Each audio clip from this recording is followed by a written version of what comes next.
بسم اللہ الرحمن الرحیم نحمدہ ونصلی ونسلم علی رسولہ الکریم اما بعد فاعوذ باللہ من الشیطان الرجیم بسم اللہ الرحمن الرحیم۔ ناظرین، ہم نے پڑھا تھا پچھلے سبق کے اندر کہ اللہ تبارک و تعالی نے کافروں کو ایک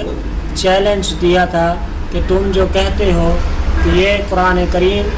مقدس کلام یہ حضرت محمد مصطفیٰ صلی اللہ علیہ وسلم کی اپنی تصنیف ہے، تو اگر یہ انسان کی تصنیف ہے تو تم اس کی جیسی ایک صورت لے آؤ۔ آج ہم پڑھیں گے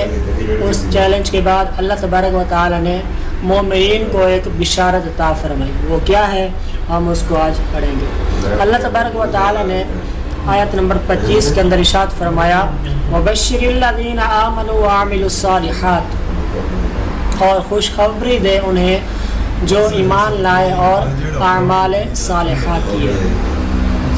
اَنَّ لَهُمْ جَنَّاتٍ تَجْرِي، ان کے لیے باغ ہیں جن کے نیچے نہریں رواں ہیں، من تحتها الانہار، جن کے نیچے نہریں رواں ہیں۔ كُلَّمَا رُزِقُوا مِنْهَا مِنْ ثَمَرَةٍ رِزْقًا قَالُوا هَذَا الَّذِي رُزِقْنَا مِنْ قَبْلُ۔ كُلَّمَا رُزِقُوا مِنْهَا، جب کبھی انہیں رزق دیا جائے گا، من ثمرۃ رزقاً، رزق کے کھانے کو کوئی پھل دیا جائے گا، تو کیا ہوگا؟ قالوا هذا الذي رزقنا من قبل، تو وہ کہیں گے یہ تو وہی ہے جو رزق ہمیں اس سے پہلے دیا گیا۔ وَأُتُوا بِهِ مُتَشَابِهًا، اور انہیں ملتا جلتا پھل رزق دیا جائے گا۔ وَلَهُمْ فِيهَا أَزْوَاجٌ مُطَهَّرَةٌ وَهُمْ فِيهَا خَالِدُونَ، اور ان کے لیے اس میں نیک بیویاں ہیں اور اس میں ہمیشہ رہیں گے۔ یہ تھا اس کا آیت کا ترجمہ۔ وَبَشِّرِ الَّذِينَ آمَنُوا وَعَمِلُوا الصَّالِحَاتِ،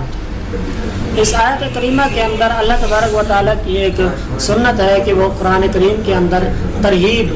یعنی ڈرانے کے ساتھ ساتھ ترغیب کا بھی ذکر فرماتا ہے۔ یعنی پہلے کافروں کا ذکر کیا اور ان کے اعمال کا ذکر کیا اور ان کے عذاب و جزا کا ذکر کیا، اب مومنین کا ذکر فرمایا اور ان کے اعمال اور ثواب کا ذکر فرمایا کہ وَبَشِّرِ الَّذِينَ آمَنُوا وَعَمِلُوا الصَّالِحَاتِ أَنَّ لَهُمْ جَنَّاتٍ تَجْرِي مِن تَحْتِهَا الْأَنْهَارُ، جو لوگ ایمان لائے اور اعمال صالحہ کیے تو ان کے لیے کیا ہے؟ جنت ہے، ان کے لیے باغ ہیں، اس کے نیچے نہریں رواں ہیں، اور اس کے اندر ان کو رزق دیا جائے گا کھانے کو، اور وہ رزق جو ہے ملتا جلتا ہوگا۔ تو جنت کے بارے میں ان لہم جنات تجری، اس کی تفسیر میں حضرت امام جلال الدین سیوطی رحمہ اللہ تعالیٰ در منصور کے اندر کیا قلم بند کرتے ہیں، وہ اس کی تفسیر کرتے ہوئے ایک حدیث پاک بیان کرتے ہیں کہ حضرت سیدنا عمر رضی اللہ تعالیٰ عنہ سے روایت ہے کہ حضرت سیدنا عمر رضی اللہ تعالیٰ عنہ نے روایت کیا کہ حضور نبی کریم رؤوف الرحیم صلی اللہ علیہ وآلہ وصحبہ وسلم سے پوچھا گیا کہ یا رسول اللہ صلی اللہ علیہ وسلم جنت کیا ہے؟ تو آپ نے کیا فرمایا کہ جنت کے اندر جو شخص داخل ہوگا وہ اس میں ہمیشہ زندہ رہے گا، وَهُمْ فِيهَا خَالِدُونَ، کہ وہ اس میں ہمیشہ رہیں گے۔ حضور علیہ السلام نے فرمایا جو جنت میں داخل ہوگا وہ ہمیشہ زندہ رہے گا، اور پھر فرمایا جو جنت میں داخل ہوگا وہ کبھی مایوس نہیں ہوگا، ہمیشہ خوش رہے گا، کبھی مایوس نہیں ہوگا، اور اس کے جوانی اس کی ختم نہیں ہوگی، اس کے کپڑے جو ہیں وہ پرانے نہیں ہوں گے۔ پھر حضور علیہ السلام سے پوچھا گیا، صحابہ کرام نے عرض کیا یا رسول اللہ صلی اللہ علیہ وبارک وسلم کہ جنت کی جو عمارت ہے وہ کیسی ہے؟ تو آپ علیہ السلام نے فرمایا جنت کی عمارت کی بات کرتے ہو، اس کی ایک اینٹ سونے کی ہے اور ایک اینٹ چاندی کی ہے، یعنی اس طرح اس کی بناوٹ کی گئی، اور اس کی لپائی جو ہے وہ عمدہ کستوری سے کی گئی ہے۔ جنت کی جو کنکریاں ہیں وہ ہیرے، یاقوت اور موتی ہیں، اور اس کی جو مٹی ہے وہ زعفران ہے۔ حضرت سیدنا ابو ہریرہ رضی اللہ تعالیٰ عنہ سے ایک اور حدیث پاک ملتی ہے، آپ روایت کرتے ہیں کہ حضور اکرم صلی اللہ علیہ وسلم نے ارشاد فرمایا کہ جنت کی جو زمین ہے وہ سفید ہے، اور اس کا صحن کافور کی چٹانیں ہیں اور اس کے ارد گرد کستوری کے ٹیلے ہیں ریت کے ٹیلوں کی طرح،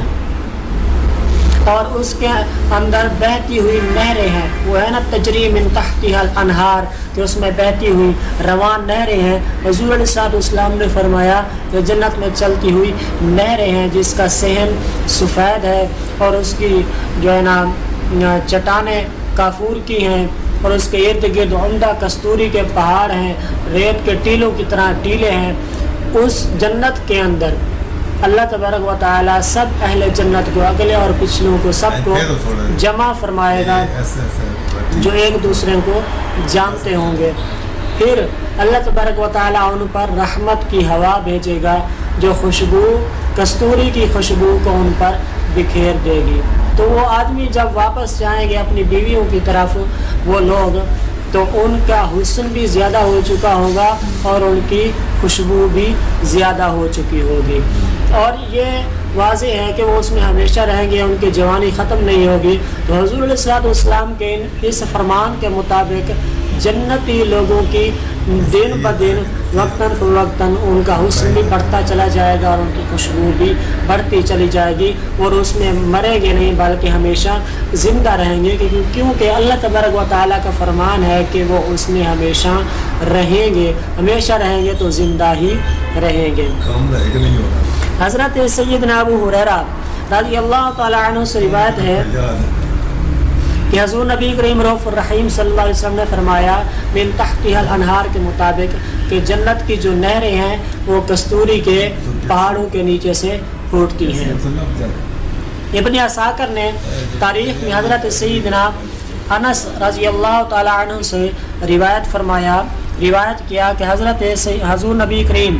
رؤوف الرحیم صلی اللہ علیہ وسلم نے فرمایا کہ جنت کی ایک نہر ہے جس کو ریان کہا جاتا ہے، اس پر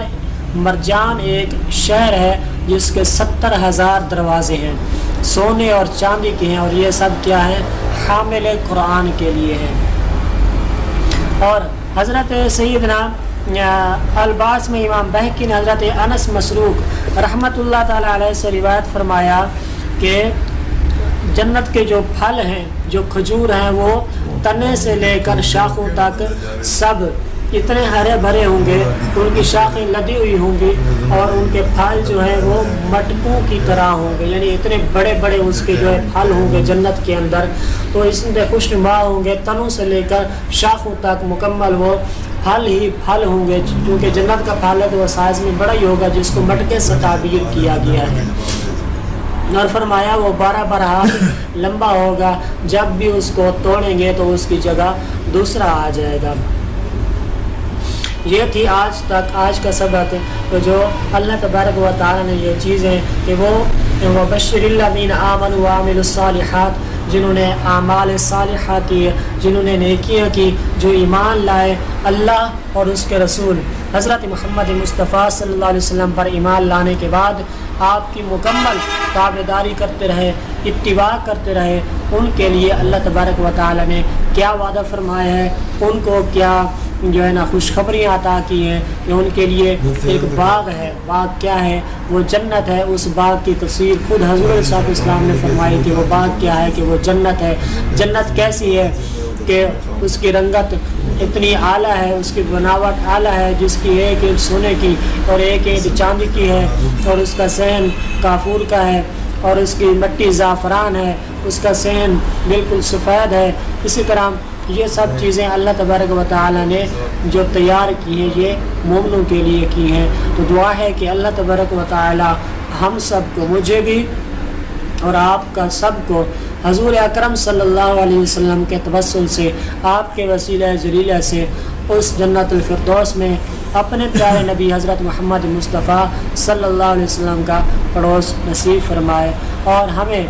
مرتے وقت حضور اکرم صلی اللہ علیہ وسلم کا کلمہ طیبہ اور دیدار بھی نصیب فرمائے۔ آمین آمین بجاہ النبی الامین صلی اللہ علیہ وسلم۔